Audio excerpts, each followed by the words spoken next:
Hello, people, and welcome back to the Forbes YouTube channel. Today is the 14th of July, that is Monday. कल था एक of, इसीलिए आज की हमारी एसएससी करंट अफेयर्स सीरीज की वीडियो में आपके लिए लाइंड अप हैं 20 questions in the MCQ format, जो कि आपके एसएससी में 25 मार्क्स सिक्योर करने में जरूर आपकी हेल्प करेगा. लेट्स मूव टू क्वेश्चन 1 जल्दी से. Who were the champions of the Wimbledon mixed doubles event, winning in two tight tie-break sets over Joe Salisbury and Louisa Stefani. Wimbledon मिश्रित युगल स्पर्धा के चैंपियन कौन थे जिन्होंने जो सैलिसबेरी और लुइजा स्टेफानी को 2 कड़े टाई ब्रेक सेटों में हराया है? Yesterday we saw the finals of the Wimbledon. I'm sure the tennis fans were following it, and the right answer in the champions of Wimbledon mixed doubles event is Katrina Siniakova and Sam Verbeek. Moving to question 2, what is the term used to describe India's creative economy, which Waves 2025 highlighted as a growing global hub in sectors such as film, music, gaming and digital content? Bharat की रचनात्मक अर्थव्यवस्था का वर्णन करने के लिए किस शब्द का प्रयोग किया जाता है, जिसे वेव्स 2025 ने फिल्म, संगीत, गेमिंग और डिजिटल सामग्री जैसे क्षेत्रों में एक बढ़ते वैश्विक केंद्र के रूप में उजागर किया है? सो बेसिकली वेव्स 2025 इवेंट में इंडिया की क्रिएटिव इकोनॉमी को एक स्पेसिफिक कलर कोडेड नाम दिया गया है, and the right answer is orange economy. हमें ऑलरेडी पता है कि ब्लू इकोनॉमी यानी कि ओशन एंड मेरीटाइम से रिलेटेड जो आपकी इकोनॉमी है उसको हम ब्लू इकोनॉमी का नाम देते हैं. When it comes to green economy, तो ग्रीन से हमें याद आता है ग्रीनरी, पेड़ पौधे. तो जितने भी non fossil renewable energy sources हैं उनको हम green energy and green economy के अंडर डालते हैं. जो पोल्यूशन ना करे वो ग्रीन इकोनॉमी के अंडर आ जाता है.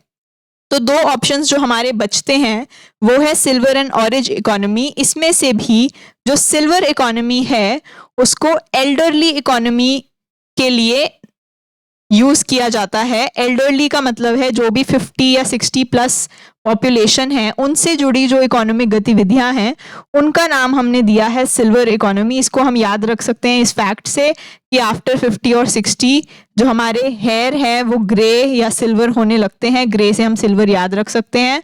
तो that is how we can remember कि सिल्वर इकोनॉमी जुड़ी है एल्डरली पॉपुलेशन से. तो the only option remaining here is the orange economy. Orange economy refers to your creative economy. Question number 3, which new name replaces the colonial era title Karnak Bridge in Mumbai, reflecting a tribute to a successful military operation? Mumbai में औपनिवेशिक काल के कारनाक bridge के स्थान पर कौन सा नया नाम रखा गया है जो एक सफल सैन्य अभियान के प्रति सम्मान दर्शाता है? जो रिसेंट हमने मिलिट्री ऑपरेशन सक्सेसफुली एग्जीक्यूट किया है उसी के नाम से प्रेरित होकर हमने कारनाक ब्रिज को रीनेम कर दिया है the Sindoor bridge, named in the honour of Operation Sindoor after the tragic Pahalgam attack. Moving to question 4, Kumar Mangalam Birla, chairman of Aditya Birla Group, recently joined the executive committee of which organization to strengthen US-India economic relations? Aditya Birla समूह के अध्यक्ष कुमार मंगलम बिरला हाल ही में America Bharat आर्थिक संबंधों को मजबूत करने हेतु किस संगठन की कार्यकारी समिति में शामिल हुए? He joined or was a part of the executive committee of which organization? So the answer is US-India Strategic Partnership Forum. Question number 5, the Sanchar Mitra scheme, which transforms student volunteers into digital ambassadors to promote cyber safety and responsible mobile usage, has been launched by which government department? संचार मित्र योजना जो cyber सुरक्षा और जिम्मेदार mobile उपयोग को बढ़ावा देने के लिए छात्र स्वयंसेवकों को डिजिटल राजदूत बनाती है, किस सरकारी विभाग द्वारा शुरू की गई है? It's a very important innovative scheme, the संचार मित्र स्कीम. तो ये स्टार्ट की है डिपार्टमेंट ऑफ टेलीकम्युनिकेशंस ने, जिसमें वॉलंटियर जो स्टूडेंट्स होंगे उनको डिजिटल एम्बेसडर बनाकर भेजा जाएगा कम्युनिटीज में ताकि वो साइबर सेफ्टी पर और रिस्पॉन्सिबल मोबाइल यूसेज पर अवेयरनेस स्प्रेड कर सकें। Moving to question 6, which of the following heritage sites was not removed from the danger list during the 47th session?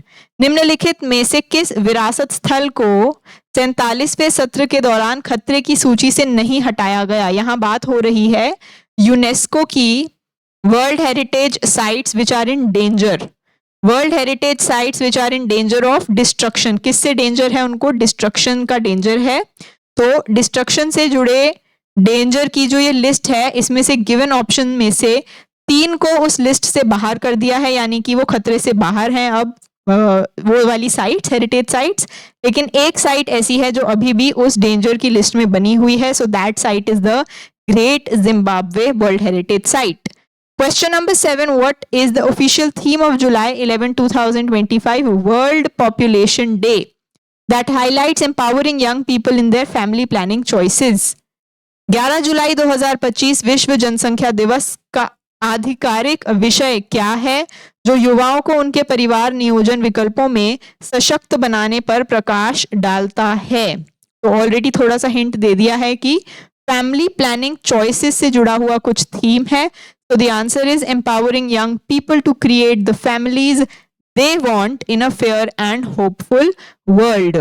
यहाँ पर choice की बात they want, the type of family that they want, यहाँ से झलकती है। Question number 8, which company developed BioMU या BioMU, the advanced AI system that uses deep learning to predict protein movements and aid drug discovery?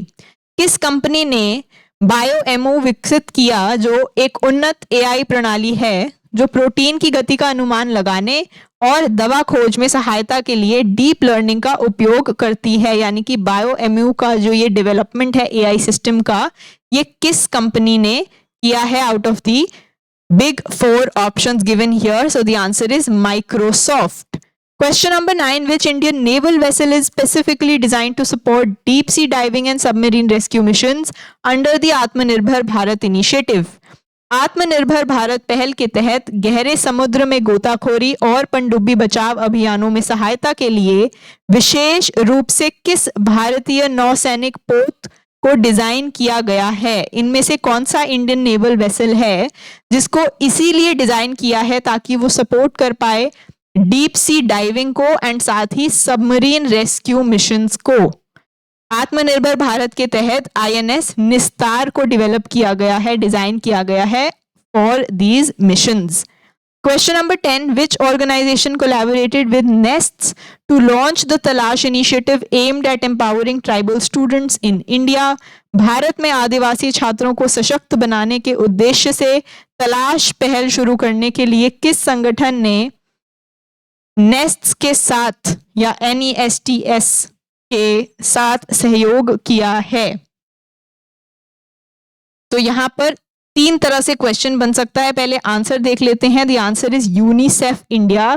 Nests है आपका national education society for tribal students, और तलाश scheme जो शुरू की गई है that is for tribal aptitude life skills and self esteem hub, ये है फुल फॉर्म तलाश स्कीम का।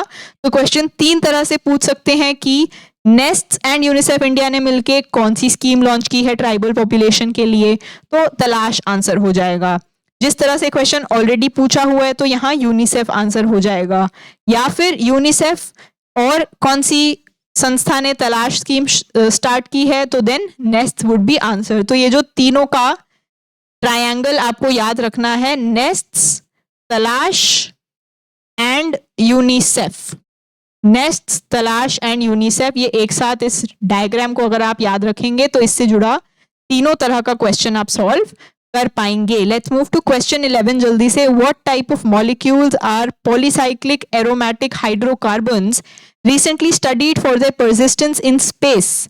पॉलीसाइक्लिक एरोमेटिक हाइड्रोकार्बन्स किस प्रकार के अणु हैं हाल ही में अंतरिक्ष में उनकी दृढ़ता के लिए अध्ययन किया गया है? तो किस तरह से वो स्पेस में परसिस्ट करते हैं, यानी कि डिस्ट्रॉय नहीं होते, बने रहते हैं, उन पे स्टडी की जा रही है। तो पॉलीसाइक्लिक एरोमेटिक हाइड्रोकार्बन जिन पे ये स्टडी है वो किस तरह के मॉलिक्यूल्स हैं exactly? Those are molecules made of carbon and hydrogen, carbon और हाइड्रोजन से ही बने हैं ये molecules. Question number 12, what is the name of the Indian navy's first indigenously designed and built diving support vessel commissioned recently? भारतीय नौसेना के पहले स्वदेशी रूप से डिजाइन और निर्मित डाइविंग सपोर्ट वेसल का नाम क्या है, जिसे हाल ही में कमीशन किया गया है? प्रीवियस स्लाइड्स में हमने ये क्वेश्चन जस्ट देखा है, अगर भूल गए हैं तो बहुत बुरी बात है। राइट आंसर इज DSV निस्तार, INS निस्तार जो है वो हमने स्पेसिफिकली इसीलिए डिजाइन किया है कि हम डीप डाइविंग और सबमरीन रेस्क्यू कर पाएं। Moving to question 13, the UN debate on nutrition recently focused on eliminating which type of fat from food supplies? पोषण पर संयुक्त राष्ट्र की बहस में हाल ही में खाद्य आपूर्ति से किस प्रकार के वसा को खत्म करने पर ध्यान केंद्रित किया जा रहा है? कौन से टाइप के फैट्स हैं जिनको हम कंप्लीटली एलिमिनेट करना चाहते हैं, एंड इसको यूएन डिबेट में हाईलाइट किया गया। So the answer is industrially produced trans fats. वैसे तो ये सारे टेक्निकल वर्ड्स हैं, लेकिन हम एक चीज समझ सकते हैं कि कोई भी खाने की पदार्थ या कोई चीज इंडस्ट्रियली अगर प्रोड्यूस्ड है तो वो मैक्सिमम खतरा देगी हमारी बॉडी को, इसीलिए industrially produced trans fats are the ones that we need to eliminate first. Moving to question 14, the Maharashtra Special Public Security Bill 2024 primarily targets which type of organizations? Maharashtra विशेष सार्वजनिक सुरक्षा विधेयक 2024 मुख्य रूप से किस प्रकार के संगठनों को लक्षित करता है? इनमें से कौन से ग्रुप्स को वो प्राइमरीली टारगेट करता है? अब देखिए बात हो रही है यहाँ पब्लिक सेफ्टी की। The point is here about public security, public safety. तो टारगेट एक ऐसे ग्रुप को किया जाएगा जो पब्लिक सिक्योरिटी में बाधा डालते हैं, ना तो right wing political organisations directly public security को किसी भी तरह से हार्म करती हैं। एनवायरमेंटल एक्टिविस्ट ग्रुप्स तो पॉजिटिव काम ही कर रहे हैं, एंड सिमिलरली स्टूडेंट यूनियंस भी एक तरह के प्रेशर ग्रुप्स हैं जो स्टूडेंट्स के इंटरेस्ट को गवर्नमेंट तक पहुंचाते हैं। सो द ओनली खतरा that we can see out of these 4 options is the left wing extremist organisations, क्योंकि वो बहुत ज्यादा वायलेंस में विश्वास रखते हैं। Let's move to question 15, the updated islands protection zone rules primarily affect infrastructure projects in which Indian territories? अद्यतन द्वीप संरक्षण क्षेत्र नियम मुख्य रूप से भारत के किन क्षेत्रों में बुनियादी ढांचा परियोजनाओं को प्रभावित करते हैं? नाम में ही है आइलैंड्स प्रोटेक्शन जोन, तो आइलैंड से जुड़ा तो होगा ही। So the answer is Andaman and Nicobar as well as the Lakshadweep Islands. Question 16. Under which initiative was India's first customer-focused incentive scheme for electric trucks launched? Bharat की पहली ग्राहक केंद्रित electric truck प्रोत्साहन योजना किस पहल के तहत शुरू की गई है? Is it Make in India, Startup India, स्वच्छ भारत और PME ड्राइव? बहुत ही डायरेक्ट क्वेश्चन है। The answer is PME drive. Electric E directly हमें आंसर में दिख रहा है, इलेक्ट्रिक ट्रक्स की बात यही हो सकती है। Question number 17, the recent successful test of India's Astra missile involved which of its indigenous components? Astra missile, Bharat की अस्त्र मिसाइल के हालिया सफल परीक्षण में इसके किस स्वदेशी घटक को शामिल किया गया था? रीसेंट टेस्ट में हमने अस्त्र मिसाइल में कौन सा इंडिजिनस कंपोनेंट यूज किया है? सो the answer is the seeker in the missile. Moving to question 18, which mechanism did the BRICS nations condemn at their 2025 summit in Rio de Janeiro? BRICS देशों ने हाल ही में रियो दे जेनेरो में अपने 2025 शिखर सम्मेलन में किस तंत्र की निंदा की है? Is it the WTO agreement? Is it European union CBAM या फिर UNFCCC या फिर IMF का SDR? So the answer is European union का CBAM। CBAM है आपका कार्बन बॉर्डर एडजस्टमेंट मैकेनिज्म। इस मैकेनिज्म के अंडर यूरोपियन यूनियन क्या चाहता है कि उनके बॉर्डर्स के अंदर अगर कोई भी बाहरी सामान गुड्स आते हैं, कोई भी ट्रेड का सामान आता है और वो किसी ऐसी कंट्री में है जहां पर पोल्यूशन का कोई टैक्स नहीं है, फॉर एग्जाम्पल अगर वो अफ्रीका के किसी ऐसी देश से आ रहा है या ईस्टर्न वर्ल्ड के किसी ऐसे देश से आ रहा है जहां पर कार्बन पोल्यूशन पर कोई टैक्स ना लगा हो, तो वो यूरोपियन यूनियन अपने बॉर्डर में घुसने से पहले उन पर एक CBAM tax, carbon border adjustment mechanism के तहत एक टैक्स लगाएगा ताकि वो डिस्करेज कर सके ऐसी कंपनीज को ऐसे गुड्स बनाने से जिसमें कार्बन एमिशन ज्यादा होते हैं। तो इसकी निंदा की है ब्रिक्स नेशंस ने, क्योंकि उनके अनुसार जो अभी अंडर डेवलप्ड या लेस डेवलप्ड नेशंस हैं वहां पर इतना मैकेनिज्म अभी अवेलेबल ही नहीं है, इतनी ग्रीन एनर्जी और ग्रीन रिन्यूएबल एनर्जी सोर्सेज हमारे पास अभी अवेलेबल नहीं है कि हम इतना महंगा प्रोडक्शन अफोर्ड कर पाएं। तो ये जो है डिस्क्रिमिनेटरी हो जाएगा अगेंस्ट दी ईस्टर्न वर्ल्ड और दी अंडर डेवलप्ड वर्ल्ड। इसीलिए यूरोपियन यूनियन के सीबैम मैकेनिज्म को ब्रिक्स नेशंस ने अपने समिट में कंडेम किया है। Moving to question 19, how many degree Celsius above normal have Mediterranean sea temperatures been recorded during the recent marine heat wave. हाल ही में समुद्री हीट वेव के दौरान भूमध्य सागर का तापमान सामान्य से कितने डिग्री सेल्सियस अधिक दर्ज किया गया। सो मेडिटेरेनियन सी में एक मरीन हीट वेव को नोट किया गया है। तो क्वेश्चन ये है कि इस हीट वेव में जो नॉर्मल टेम्परेचर होता है उससे कितनी ऊपर था टेम्परेचर कि आपने उसको हीट वेव का नाम दे दिया। So the answer is up to 8 degree Celsius, normal से 8 डिग्री सेल्सियस ज्यादा था टेम्परेचर मेडिटेरेनियन सी में। Last question of the day, what is the primary role of student volunteers in the recently expanded संचार मित्र scheme? Again a repeated question. ये repeat इसलिए हो रहे हैं क्योंकि Sunday and Monday दोनों के questions एक साथ हैं यहाँ पर, तो अच्छी बात है, आपकी रिविजन साथ की साथ ही हो गई। हाल ही में विस्तारित संचार मित्र योजना में छात्र स्वयं सेवकों की प्राथमिक भूमिका क्या है, तो अभी अभी हमने इसको समझा और पढ़ा है। डायरेक्टली अप्लाई कीजिए उस नॉलेज को। And the right answer is to act as digital ambassadors promoting digital literacy and government digital services. तो ये थे हमारे 20 questions of the day. If you like the video then please subscribe to our channel and follow us on all our social media channels for ebooks and e-PDFs of these questions and their answers, which are available in English and Hindi. You have to join our Telegram. The link is in description.